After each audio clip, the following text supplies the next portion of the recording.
Estoicismo é uma religião? Não. Muitas vezes me perguntam sobre se o estoicismo é uma religião, qual é a similaridade do estoicismo com o dogma do cristianismo, né, do catolicismo ou do espiritismo. Então o objetivo desse vídeo é te explicar, te mostrar um pouco. No anterior a gente falou de similaridades entre a filosofia estoica e o dogma budista, e hoje nós vamos falar sobre essas similaridades e diferenças entre a filosofia estoica e o cristianismo. Algo fundamental de ressaltar é que o estoicismo ele surgiu 300 anos antes de Cristo, né? Por Zenão, muito baseado e lastreado nos conceitos de Sócrates sobre moralidade, sobre ética, sobre justiça, sobre as virtudes, né? Viver pelas virtudes. Então isso veio antes de Cristo, em torno de 300 e poucos anos antes de Cristo. Um dos grandes estoicos, o Sêneca, segundo historiadores, nasceu no ano Domini, né? Sêneca aparentemente nasceu no mesmo ano que Jesus. E muitos argumentam que os escritos de Sêneca tiveram sim muita influência na teologia cristã, principalmente naquela primitiva, né? No início dos tempos do cristianismo, né? Como a gente sabe, Jesus viveu ali seus 33 anos, e depois disso seus ensinamentos foram propagados. Mas não é que existiu algo completamente organizado, né? A Bíblia começou a ser impressa e as pessoas começaram a pregar. Não foi assim que aconteceu. As coisas foram acontecendo ao longo de séculos depois. A própria Bíblia ela foi sendo elaborada séculos depois de Cristo por várias pessoas atribuídas uma à outra.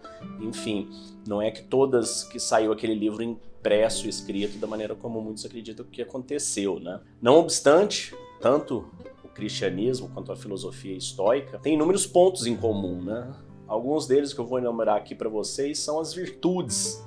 Tanto no estoicismo quanto no cristianismo, o foco nas virtudes, na autodisciplina, né? Na resignação, na humildade, são incorporados ambos a teologia cristã, como também dentro do estoicismo. Outro ponto é a ideia do logos, né? Ou a palavra divina. Tanto os cristãos quanto os estoicos acreditam em uma força divina e racional que governa o universo. E essa ideia se tornou central tanto na teologia cristã quanto na filosofia estoica. Por exemplo, o Evangelho de João começa com a declaração: no princípio era o Verbo, e o Verbo estava com Deus, e o Verbo era Deus. E essa ideia do Verbo é muitas vezes interpretada como uma referência a logos estoica, que era vista como a força divina que governava o universo, né? Outro ponto fundamental que une ambas, a ética, né? Tanto o estoicismo quanto o cristianismo são sistemas éticos que enfatizam a importância da virtude, da moralidade, para uma vida plena e feliz. Ambas mostram a grande importância dos valores, como a justiça, a honestidade, a compaixão, a bondade. Outro ponto que as une, né? O livre-arbítrio. Tanto o estoicismo quanto o cristianismo afirmam que as pessoas têm livre-arbítrio e podem escolher entre o bem e o mal. Ambas defendem que as escolhas morais que fazemos são importantes e têm consequências para nossas vidas. Outra prática comum a ambas, né, a autonegação ou renúncia, né, tanto no estoicismo quanto no cristianismo, enfatizam a prática, né, da renúncia aos prazeres, ou seja, a ideia de uma restrição voluntária a desejos extremos, como algo benéfico para o crescimento espiritual e moral. Em ambas, a autonegação ou renúncia é vista como um meio de desenvolver a força de vontade e a capacidade de resistir às tentações. Outro ponto em comum é a aceitação da vontade divina.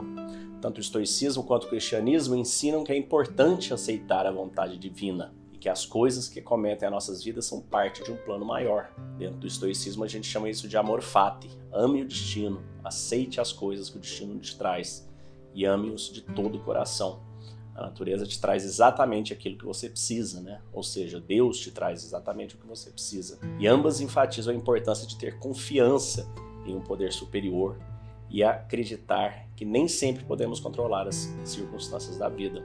Dentro do estoicismo, esse nem sempre seria praticamente nunca, né? A gente controla como a gente reage às situações e nunca as situações externas, né? A maior parte das coisas são completamente fora do nosso controle.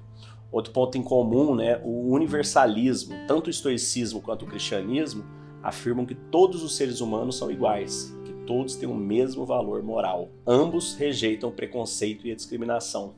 e defendem a ideia de que todas as pessoas merecem respeito e compaixão.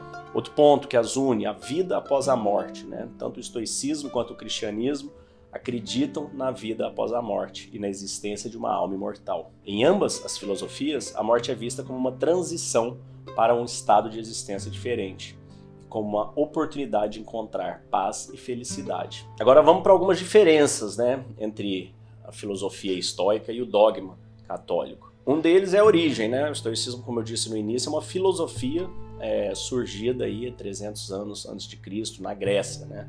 Enquanto que o cristianismo, ele é uma religião, né? Um dogma abraâmica que teve origem no Oriente Médio, com a vinda de Jesus e a propagação do conhecimento e da palavra de Jesus, né? Com relação à salvação, né, da alma, o estoicismo não tem um conceito de salvação ou vida após a morte no sentido religioso em si, enquanto que o cristianismo ensina que a salvação é alcançada por meio da crença em Jesus Cristo e da fé em Deus. O cristianismo também ensina que a vida após a morte é uma realidade para todas as pessoas. O estoicismo não traz esse ponto com nenhuma clareza, né? Até por não ser um dogma, ele não é focado em responder a essa questão. As escrituras sagradas, né? O estoicismo ele não tem uma escritura sagrada específica.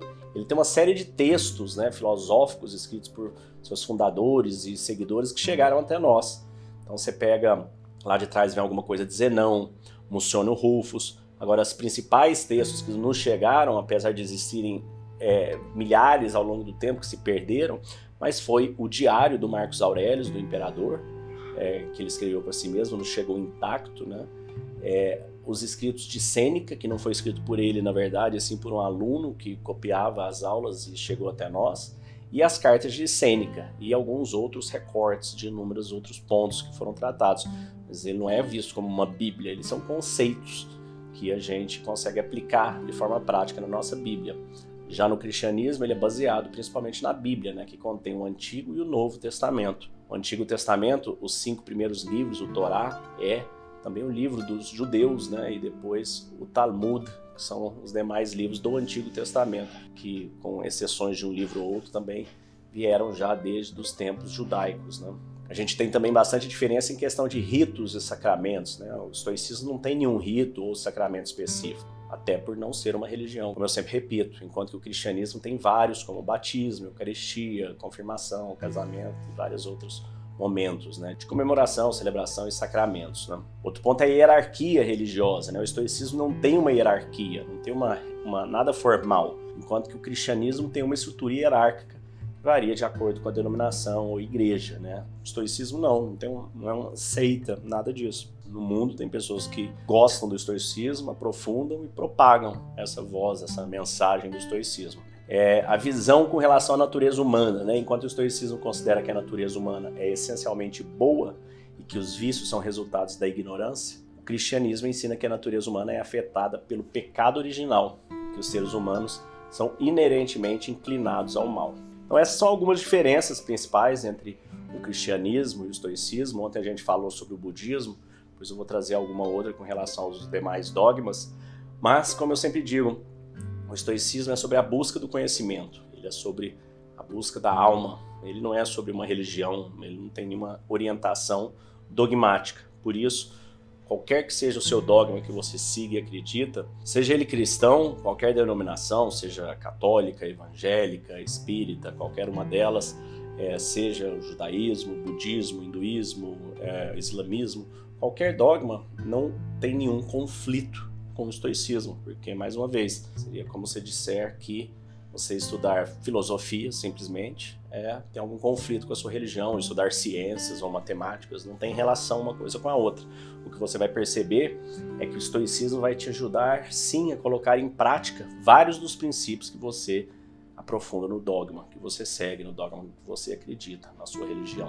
E como eu te prometi, aqui vem uma surpresa, né? Eu quero trazer algumas similaridades que tem nas frases de Sêneca, e de Jesus, que nasceram ambos no mesmo ano, né? Eu acho muito incrível. Em momento algum eu estou comparando Sêneca com Jesus, até porque seria um descabimento, né? Jesus é a maior alma que já caminhou nesse planeta. No entanto, é bacana escutar para a gente poder ver que o que Jesus disse, de certa forma, validou o que Sêneca, um mero mortal com muitas imperfeições, assim como todos nós, disse. E que para mim é o que dá ainda mais força, né? Enquanto a verdade, ela é única, seja ela dita por quem for, né? Então, Sêneca disse, né? Onde quer que haja um ser humano, há uma oportunidade para a bondade. Amarás o teu próximo como a si mesmo, Jesus disse. Sêneca disse, é uma pessoa mesquinha e arrependida que morde de volta quando é mordida. Se alguém te ferir na face direita, oferece-lhe também a esquerda, Jesus disse. Sêneca disse, você olha para os espinhos dos outros quando você mesmo está coberto com uma massa de feridas. Jesus disse, por que você olha o cisco no olho do teu irmão, mas não considera a trave no teu próprio olho? Sêneca disse, se minha riqueza se dissipasse, isso me privaria de nada além de si mesma. Mas se a sua partisse, você ficaria atordoado e sentiria que foi privado do que faz você mesmo. Comigo, a riqueza tem um certo lugar. No seu caso, tem um lugar mais alto. Em suma, eu possuo a riqueza. Sua riqueza possui você. Sêneca disse isso em uma de suas cartas, para o seu amigo Lucílio. E Jesus disse, não acumuleis tesouros na terra, onde a traça e a podridão destroem, e os ladrões arrombam e roubam. Ninguém pode servir a dois senhores, ou odiará um e amará o outro, ou se dedicará a um e desprezará o outro. Você não pode servir a Deus e a Mamon. Então, aqui a ideia foi te mostrar realmente a relação da beleza das palavras ditas pelo estoicismo e foram então validadas por Jesus enquanto esteve aqui entre nós. Caso você queira aprofundar um pouco mais na filosofia, como colocar em prática, como trazer isso para o seu dia a dia, te convido a vir participar conosco, se unir a nós no chamado estoico. Te desejo um dia de abundância e paz. Fique com Deus. Meu nome é Danilo, eu sou de Santos, São Paulo, e antes de iniciar as imersões das 7 lentes, eu tinha uma grande dificuldade de realizar algumas metas, alguns planejamentos que eu tinha colocado para mim. E eu não sabia por que eu não conseguia realizar. Aí depois das imersões, utilizando algumas ferramentas que lá foram ensinadas, eu consegui visualizar melhor e saber por que eu não estava conseguindo realizar. Léo Simão, estou aqui para te agradecer por ter aparecido na minha vida, por eu ter encontrado o Instagram Meditação Estoica, por ter participado da imersão de 7 lentes da transformação e também estou passando por um momento delicado. Eu estou com um familiar doente e o estoicismo está me confortando, está trazendo palavras onde eu posso lidar melhor com a situação. Queria deixar registrado aqui a minha extrema satisfação pelo curso. Para mim foi algo transformador.